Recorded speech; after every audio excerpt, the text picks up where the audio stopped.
अपनी अगली वीडियो में आपका स्वागत करते हैं। और जैसा कि आप लोग जानते हैं कि हम रोज की तरह प्रतिदिन हम लगातार वीडियो बनाते आ रहे हैं, आप लोगों को बहुत प्यार मिल रहा है, तो इसलिए हम लोग आगे बढ़ते हैं। ठीक, आज हम बताएंगे आपको दर्पणों के उपयोग। ये हमारा इस चैप्टर का सबसे लास्ट टॉपिक है, तो इसलिए आज हम दर्पणों के उपयोग के बारे में बात करेंगे। हमने आपको इस पूरे चैप्टर से पढ़ा दिया, कक्षा 10 का पहला चैप्टर पूरा लगभग आज खत्म हो जाएगा। और आप लोग भी प्यार से पढ़ते रहिए, समझते रहिए और मेहनत करते रहिए, क्योंकि जीवन में मेहनत से ही आप पा सकते हैं। और आप राजा महाराजा तो है नहीं, ना तो आप राजा के यहाँ पैदा हुए। अगर आप अकबर बादशाह जैसी किस्मत लेकर पैदा हुए होते तो आप राजा महाराजा होते, तो आपको काम न करना पड़ता, पढ़ना न पड़ता। जीवन में हमको पढ़ना पड़ेगा और पढ़ करके ही हम सफलता प्राप्त कर सकते हैं। और हमारे पास कोई दूसरा चारा नहीं है। या तो हमारे पास इतना पैसा हो, लेकिन पैसा किसी की जागीर नहीं है, पैसा हाथ का मैल है। इसलिए मेहनत करते रहिए, पढ़ते रहिए और मुस्कुराते रहिए। ठीक, तो हम लोग आज बात करेंगे दर्पणों के उपयोग के बारे में। सबसे पहले आप मोटा माटी समझ लीजिए दर्पण क्या होते हैं। दर्पण वे वस्तुएं होती हैं जिनमें हम अपना चेहरा क्या कर सकते हैं, देख सकते हैं। ठीक, यदि दर्पण एक तरह के परावर्तक पृष्ठ होते हैं, यदि वो पृष्ठ होते हैं जिनमें हम अपना चेहरा क्या कर सकते हैं, देख सकते हैं। हम आज ऐसे दर्पणों के बारे में बात करेंगे जो गोली होते हैं, यानी गोली दर्पणों के उपयोग के बारे में हम लोग मेनली बात करेंगे। यही हमारे सिलेबस में आए। ठीक, तो चलिए देखते हैं। तो सबसे पहले हम देखेंगे अवतल दर्पण के उपयोग। किसके उपयोग देखेंगे? अवतल दर्पण के उपयोग। तो पहला उपयोग ये है कि आप लोग गए होंगे, जब आप नाई की दुकान पर जाते हैं तो वहां सामने एक दर्पण लगा होता है। ठीक, उसमें आदमी पहले तो घुसते ही पहले कंघा करने लगता है आराम से, और तमाम वहां दो चार ऐसे ही बैठे रहते हैं। बस उनको वहां दो चार ऐसे, कोई ऐसे देख रहा है, कोई ऐसे दाना देख रहा है। तमाम आदमी वहां क्या करता रहता है, बैठा रहता है। दो चार ऐसे ही बैठे रहते हैं, दो चार अपनी दाढ़ी बनवाने बैठते हैं वहां पर। तो वहां जो दर्पण लगा होता है, उस दर्पण में दरअसल हमारा चेहरा थोड़ा बड़ा दिखता है। वो दर्पण होता है अवतल दर्पण। तो नाई इसका उपयोग करता है, मतलब चेहरे का बड़ा प्रतिबिंब देखने के लिए, ताकि वो आसानी से देख सके कि बाल कहीं छूट तो नहीं गए। तो सबसे पहला उपयोग होता है अवतल दर्पण का, दाढ़ी बनाने में नाई इसको परावर्तक दर्पण के रूप में उपयोग करता है। दूसरी बात समझिए, जब आप डॉक्टर के यहाँ जाते हैं ना, जैसे मान के चलिए आपके गले में कोई दिक्कत हो गई, तो उसकी जांच डॉक्टर कैसे करेगा? कोई अब तो मशीनें आ गई। वैसे जनरली जैसे आपके इधर यहाँ अंदर यहाँ दिक्कत हो गई, दांत के ऊपर तालू में, तो ऐसे देखा जा सकता है। जबान में दिक्कत हो गया, निकाल के देखा जा सकता है। लेकिन हम लोग अगर ऐसी जगह मान लीजिए और अंदर हो गया, तो वहां डॉक्टर साहब घुस करके तो देखेंगे नहीं। तो कुछ ना कुछ ऐसे यंत्र होगा जिसका उपयोग वो करके आसानी से सामने से देख सकते हो। तो वो क्या करते रहते हैं, एक उनके पास इतने बड़ा रॉड रहता है, उसके सामने ऐसे दर्पण लगा रहता है। यानी ऐसे जैसे मेरा पेन है, ऐसे इसमें सामने ऐसे दर्पण लगा रहता है छोटा सा। ऐसे वो क्या करते हैं, ऐसे ऐसे इसके अंदर, मुंह के अंदर ऐसे डालते हैं, और उसी दर्पण में आपका प्रतिबिंब देखा करते हैं। वो पीछे से यानी यहाँ से ऐसे अंदर की तरफ का प्रतिबिंब क्या करते हैं, देखते रहते हैं। तो डॉक्टर साहब आंख का, कान का, नाक का आदि की जांच करने में अवतल दर्पण का उपयोग करते हैं। ठीक, तो ये दूसरा उपयोग हो गया अवतल दर्पण का। तीसरा उपयोग क्या है कि जो हमारे यहाँ टेबल लैंप है, ठीक है, वैसे अब टेबल लैंपों का उपयोग उतना ज्यादा नहीं रह गया है। अब हमारे यहाँ घरों में बिजली पहुंच गई है, आराम से हम बिजली में क्या करते हैं, पढ़ते हैं, पंखा भी चला लेते हैं। लेकिन ठंडी में पंखा ना चलाइए, कि नहीं टेढ़ हो जाएंगे, सुबह स्कूल भी नहीं जा पाएंगे। ठीक, तो टेबल लैंपों में आप देख रहे हैं, टेबल लैंप हम जनरली ऐसे रहती है, वो इसलिए रहती है ताकि हमको ऊपर से रोशनी न पड़े हमारी आंखों में, और हमको जो है आंखों में नुकसान कम आवे, इसीलिए वो टेबल लैंप ऐसे रहते हैं। वैसे हम लोगों को भी टेबल लैंप का ही उपयोग ज्यादा करना चाहिए। ठीक है, तो टेबल लैंप में यहाँ जो बल्ब लगे होते हैं, इसके ऊपर परावर्तक दर्पण लगे होते हैं। ऐसे ऊपर कोई भी टार्च आप ले लीजिए, जनरल कोई खरीद के लाइए बाजार से, तो उसमें भी यहाँ थोड़ी छोटी एलईडी लगी रहती है। उसके पीछे वाला जो पृष्ठ होता है वो चिकना होता है। तो वो जो टेबल लैंप में चिकना पृष्ठ होता है ना, वो हमेशा कौन सा दर्पण होता है, अवतल दर्पण। क्या होता है? अवतल दर्पण। ठीक, तो उसमें टेबल लैंप में भी अवतल दर्पण का ही उपयोग किया जाता है। और जैसे आप देखे होंगे कुछ ऐसी टेबल लैंप आती है जिसमें ऐसे कटोरी टाइप का बना रहता है, तो यहाँ बल्ब जला करता है, वो कटोरी से फोकस आकर के एक जगह पर फोकस क्या होता है, बनता है। तो वो भी क्या होता है? अवतल दर्पण होता है। तो हमने आपको 3 बात बताई, यानी जो नाई होता है वो अपनी दुकान में अवतल दर्पण का उपयोग इसलिए करता है ताकि वो चेहरे का बड़ा प्रतिबिंब देख सके, जिससे वो बाल आदि का पता लगा सके कि कहीं छूट तो नहीं गए।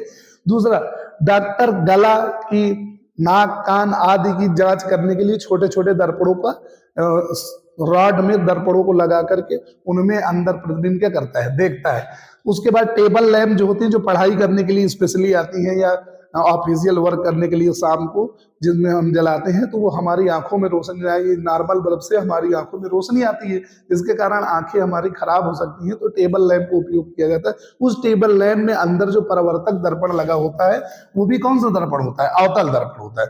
तो 3 बात मैंने आपको बता दी। चौथा क्या है? जैसे रेलवे की इंजन देखा है आपने, रेल का इंजन, ट्रेन के इंजन, तो उस ट्रेन के इंजन में जो आगे बत्ती लगी होती है, कोई वो वाली बत्ती देखिए। उसके बाद मोटर कार में, यानी कार की जो आगे हेडलाइट जिसको हम लोग बोलते हैं, उसमें, और रेलवे की इंजन को देखिए। स्टीमर, जैसे स्टीमर तो आप जानते ही होंगे जो पानी में चलती है, तो वो स्टीमर में देखिए। और जो सर्च लाइट है, जिनको हम लोग टॉर्च कहते हैं, सर्च लाइटें हैं, उनमें भी जो आगे कटोरी लगी होती है, कटोरी ऐसे लगी होती है टॉर्च में आगे, वो जो कटोरी ऐसे लगी होती है, बल्ब यहाँ जला करता है, प्रकाश उस कटोरी से टकरा कर ऐसे बीम के रूप में निकलता है। यानी ऐसे कटोरी लगी रहती है टॉर्च में, आगे एक क्या लगा रहता है? शीशा लगा रहता है, और यहाँ बल्ब जला करता है, यहाँ से प्रकाश ऐसे टकराता है निकल करके, फिर ऐसे बीम के रूप में क्या होता है? चलता रहता है। ठीक है, तो वो जो कटोरी होती है वो भी कौन सा दर्पण होती है? अवतल दर्पण होती है। क्या होती है? अवतल दर्पण, ताकि प्रकाश दूर तक ना फैले, और अगर उस कटोरी को हटा दिया जाएगा तो प्रकाश बहुत आगे दूर तक नहीं जा पाएगा। ठीक, उसके बाद आता है जिम में। जिम में भी जो दर्पण लगा होता है, जिसमें हम अपना शरीर देखते रहते हैं, लगता है हम मोटे हो गए, हमारी बॉडी बहुत फिट हो गई, उस जिम में भी जो दर्पण लगा होता है वो कौन सा दर्पण होता है? अवतल दर्पण होता है, ताकि हम अपने शरीर का उसमें बड़ा प्रतिबिंब क्या कर सके? देख सके। ठीक है, उसके बाद परावर्ती दूरदर्शी होता है। ये टॉपिक आपके सिलेबस में नहीं है, मैं बता दूं परावर्ती दूरदर्शी क्या होता है। दूरदर्शी एक ऐसा यंत्र होता है जिसका उपयोग दूर की वस्तुओं को देखने के लिए किया जाता है। यानी जैसे ब्रह्मांड में कोई चीज देखनी है, जैसे मान के चलिए कि हमको चंद्रमा का पृष्ठ देखना है, या ब्रह्मांड की कोई वस्तु का बड़ा प्रतिबिंब देखना है, तारे का बड़ा प्रतिबिंब देखना है, तो उसके लिए दूरदर्शी का उपयोग, जिसे हम लोग शॉर्टकट में दूरबीन कहते हैं जनरल भाषा में, उसका उपयोग किया जाता है। तो उसमें एक टाइप की जो दूरबीन होती है वो क्या होती है? परावर्ती दूरदर्शी होती है। उसमें भी जो आगे दर्पण लगा होता है वो कौन सा दर्पण होता है? अवतल दर्पण होता है। तो ये हम मोटा माटी कुछ उपयोग बता दिए हैं आपको, किसके? अवतल दर्पण के। फिर से एक बार सुन लीजिए। अवतल दर्पण का उपयोग दाढ़ी बनाने में प्रयोग किया जाता है, जिसको हजाम आगे मतलब बड़े चेहरे के बड़ा प्रतिबिंब देखने में यूज किया जाता है। डॉक्टर द्वारा नाक, कान, गला आदि की जांच करने के लिए किसका उपयोग किया जाता है? अवतल दर्पण का उपयोग करता है। और टेबल लैंप में जो कटोरी लगी होती है वो भी एक टाइप का क्या होती है? अवतल दर्पण होती है। और मोटर, कार, इंजन, जितने भी इंजन हैं जो रात में जिनमें से लाइट जलती है, उन सब की जो कटोरी बनी होती है सामने वाली, वो कटोरी भी क्या होती है? एक टाइप का क्या होती है? अवतल दर्पण होती है। और जिम में जो दर्पण लगा होता है वो भी एक टाइप का क्या होता है? अवतल दर्पण होता है, जिससे हम अपना बड़ा प्रतिबिंब क्या कर सकते हैं? देख सकते हैं। और जो दूरबीन होती है उसमें भी परावर्तक दर्पण के रूप में अवतल दर्पण का ही उपयोग किया जाता है। ठीक, अब हम लोग बात करेंगे, वैसे फिलहाल ये आपने समझ लिया होगा। अगर आपको ये लिखना है तो आप आराम से इसको पहुंच करके देख सकते हैं। ठीक, अब हम बात करेंगे उत्तल दर्पण के उपयोग की। किसके उपयोग की बात करेंगे? उत्तल दर्पण के उपयोग की। आपने देखा होगा कि हमारे मोटरसाइकिल में 2 शीशे लगे होते हैं, कार में 2 शीशे लगे होते हैं, इसी तरह हर वाहन में जिसमें 2 शीशे लगे होते हैं, वो दरअसल 20 शीशे हमको चेहरा देखने के लिए नहीं होते। क्या आप सोचते हो कि वो कोई स्पेशल लगा दिया, उसमें हम अपने पत्नी को चेहरा दिखाएंगे, उसमें हम अपने साली को चेहरा दिखाएंगे? तो ऐसा नहीं, वो चेहरा देखने के लिए होते हैं, चेहरा भी आप देख सकते हैं, लेकिन वो मेन यूज होता है उनका कि जो ड्राइवर होता है उन दोनों शीशों से पीछे की गाड़ियों को देखता है कि कौन सी गाड़ी उससे पास मांग रही है, कौन सी गाड़ी उससे आगे निकलना चाहती है, इसलिए वो लगे होते हैं। लेकिन हमको तो ऐसा लगता है वो फोकट में लगे, वो शो बनाने के लिए लगे, ठीक है। वो आपके चेहरा देखने के लिए नहीं लगे कि आप उसमें आप अपनी पत्नी को ले जाइए और जो है बस उसमें बस मार लाली पोती लिपस्टिक लगाने के लिए है, घर में दर्पण रखिए तो घर में अलग खरीद के रखिए। मोटरसाइकिल और कार उसमें वो पीछे के वाहन देखने के लिए रखे जाते हो, आप उसको सोचते हैं कि हम खोल करके रख लें घर में और आराम से उसमें हम सुबेरे बउआ को उसमें दिखाएंगे। तो ये सब करने नहीं, कार में जो लगे होते हैं ना, वो पीछे की गाड़ियों को देखने के लिए लगे होते हैं, ताकि गाड़ी जब पास मांगे तो आप आसानी से उसको क्या कर दें, जाने दें, ठीक। तो वो जो दर्पण लगे होते हैं, जो वाहन में या कार में से शीशे के रूप में लगे होते हैं, वो जो लगे होते हैं, उनमें हम किसी भी वस्तु का, जो पीछे गाड़ी आ रही है या कोई वस्तु है या रास्ता है, उसका हम छोटा प्रतिबिंब आसानी से क्या कर सके, देख सके।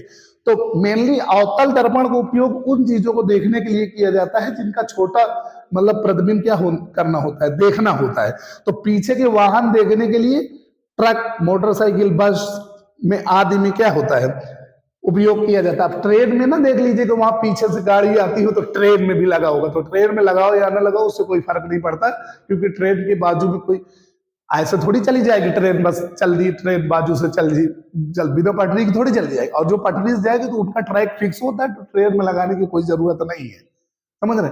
बहुत तेजस्वी बनने की जरूरत नहीं है आप ट्रेन में जाकर के किनारे दर्पण लगा लें। भाई हम ट्रेन में दर्पण लगाएंगे और उसमें भी हम देखेंगे बाजू से कोई ट्रेन तो नहीं आ रही है। हाँ, आप लगा लें पीछे का दृश्य देखने के लिए, लेकिन ट्रेन में कोई जरूरत नहीं है। जब आप ड्राइवर बनेंगे तब ना लगाएंगे, पहले आप पढ़िए, ड्राइवर बनिए तब लगाइएगा। चले आए मुंह उठा करके, सोचते हैं अभी लगा ले हम।